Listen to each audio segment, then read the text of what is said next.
এই জন্য যারা মাওরোডে গাড়ি চালাবেন তারা অবশ্যই সতর্ক হয়ে গাড়ি চালাবেন। সবাই যত সতর্ক হয়ে গাড়ি চালান। অনেক সময় আছে রেস করার সময় রেস করেন বন্ধু বান্ধব মিলে, আসলে রেস করাটা একদমই ঠিক হবে না। সত্যি দেখেন, এখানে মাঝে মাঝে অনেকটা বাঁক আছে।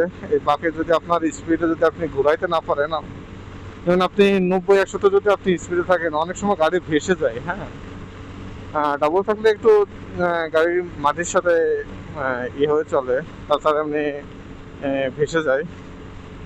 তাছাড়া এই রোডে অনেক জায়গায় পুলিশে স্পিড গান নিয়ে দাঁড়া গেছে, স্পিড পরিমাপ করে সিগন্যাল দিয়ে একদম ভরে দেবে একদম। এই জন্যই মাওয়া রোডে ভরা খাইতে না চাইলে সুন্দর করে লিমিটে থাকবেন, তারপরে আপনার জন্য সুবিধা। আর পথে যে যাত্রীগুলো আছে অন্যান্য বাইকার অথবা গাড়ি ড্রাইভার, সবার জন্য সুবিধা হবে। এই জন্য যার যার জায়গা থেকে যদি আমরা সবাই একটু সতর্ক হয়ে গাড়ি চালাই, সেক্ষেত্রে মনে হয় অ্যাক্সিডেন্টের ঝুঁকিটা একটু কম থাকে।